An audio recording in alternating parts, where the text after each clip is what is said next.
Hello বন্ধুরা, welcome back to my channel variety of cooking.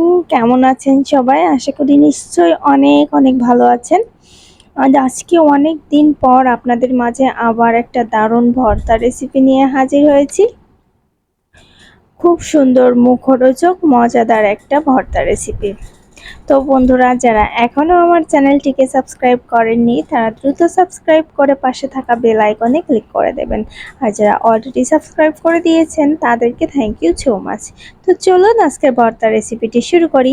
তো আজকে আমি পটলের ভর্তা করব। পটলের ভর্তা করবার জন্য এখানে আমি 5টা পটল নিয়ে নিয়েছি। এখন এই পটলগুলো আমি গা থেকে একটু খোসা ছাড়াবো না, জাস্ট উপরের যে একটা আবরণ আছে সবুজ, ওইটা আঁচড়িয়ে ফেলে দিয়ে ছোট ছোট করে কেটে নেব। তো দেখে নাও আমি এরকম করে কেটে নিয়েছি। এবারে একটা কড়াই বসিয়ে দিয়েছি চুলায়, একটু তেল দিয়ে দিলাম, খুব বেশি পরিমাণে না, সামান্য তেল দিয়েছি, কয়েক টুকরো রসুন দিয়ে দিলাম। এখন রসুনটা একটু নাড়াচাড়া করে নিয়ে এর মধ্যে দিয়ে দিলাম পেঁয়াজ কুচি, দিচ্ছি কাঁচামরিচ, চাইলে শুকনো মরিচ ব্যবহার করতে পারবেন, আর ঝালটা অবশ্যই নিজের স্বাদ অনুযায়ী দেবেন, কম বেশি বাড়িয়ে। তো একটু ভালো করে পেঁয়াজ রসুন কাঁচামরিচটা একটু ভেজে নিচ্ছি। এবারে পটলগুলো দিয়ে দিলাম।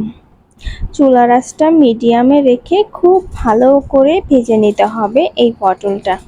তো সামান্য হলুদ গুঁড়ো দিয়ে দিলাম, স্বাদ মতো লবণ দিয়ে দিলাম। খেয়াল রাখতে হবে লবণটা যেন বেশি পরিমাণে না হয়ে যায়, তাহলে কিন্তু ভর্তাটা নোনতা হয়ে গেলে একদমই খাওয়া যাবে না।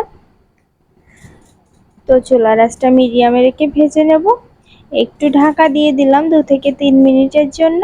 তো 2-3 মিনিট পর আমি ঢাকনা খুলে ফিরে এসেছি, দেখুন একটু নরম হয়ে এসেছে। ভালো করে ভেজে নেব। কড়াইতে একটু লেগে লেগে যাচ্ছে, এতেও কোনো সমস্যা নেই, আপনারা চাইলে ফ্রাই প্যান ব্যবহার করতে পারবেন, ফ্রাই প্যানে ভেজে নিতে পারবেন। এবারে এর মধ্যে দিয়ে দিচ্ছি 1 চামচ কালো জিরে।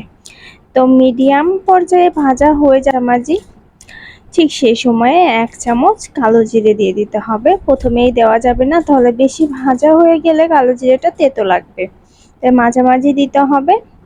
তো চুলার আঁচটা আমি লোতে রেখেই ভেজে নিচ্ছি। দেখুন প্রায় ভেজে নেওয়া হয়ে গিয়েছে, আরও একটু ভেজে নিতে হবে। খুব সুন্দর ভাজা হলে টেস্টটা খুব সুন্দর আসবে। তো দেখুন পেঁয়াজ রসুনটাও একটু পোড়া পোড়া হয়ে গেছে, ভাজাটাও খুব সুন্দর হয়ে গিয়েছে।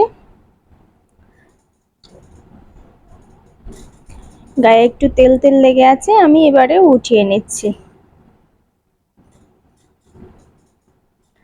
তো একবারে আমি উঠিয়ে নিয়েছি, এবার আমি একদম শিলনোড়ায় চলে এসেছি। ভালো পাটা আপনারা ব্লেন্ড করেও নিতে পারেন, তবে পাটায় বাটলে স্বাদটা আরো বেশি ভালো আসবে, তাই আমি পাটায় ভালো করে সুন্দর করে বেটে নেব, একদম ফিনিশ করে বেটে নিতে হবে। আমি 3বার বেটে নিয়েছি, একবার মাত্র বাটা হলো, আমি 3বার করে বেটে নিয়েছি, একদম মিহি করে বেটে নিয়েছি। মাঝে মাঝে একটু দানা বেরিয়ে যাচ্ছে, সেটা আবার এদিকে নিয়ে এসে বেটে নিচ্ছি। তো আমার পটলটা অলমোস্ট বেটে নেওয়া হয়ে গিয়েছে, আমি একটা পাত্রে শিফট করে নেব। তো এবারে আমি সরিষার তেল দিয়ে দিচ্ছি, একদম খাঁটি সরিষার তেল, তেলের পরিমাণটা একটু বেশি দিতে হবে। তো তেলটা দিয়ে আমি ভালো করে মেখে নিচ্ছি। এই ভর্তাটা যে কি দারুণ, আসলে না খেলে বোঝাই যাবে না। অনেকে পটল খেতেই চায় না, তাদের জন্য এই রেসিপিটা দারুণ হবে, দুর্দান্ত হবে। তারা বুঝতেই পারবে না আসলে এটা কিসের ভর্তা, খেতে এতটা সুস্বাদু লাগবে, এতটা মজার লাগবে। একবার হলেও বন্ধুরা বাড়িতে এটা অবশ্যই অবশ্যই ট্রাই করবেন, আর আমাকে কমেন্ট বক্সে জানাবেন খেতে কেমন হয়েছে। আশা করি আপনাদের কাছে দুর্দান্ত লেগেছে রেসিপিটা। তো বন্ধুরা, আমার রেসিপিটি যদি ভালো লেগে থাকে তাহলে অবশ্যই লাইক কমেন্ট শেয়ার করতে একদম ভুলবেন না। ধন্যবাদ সবাইকে, টাটা।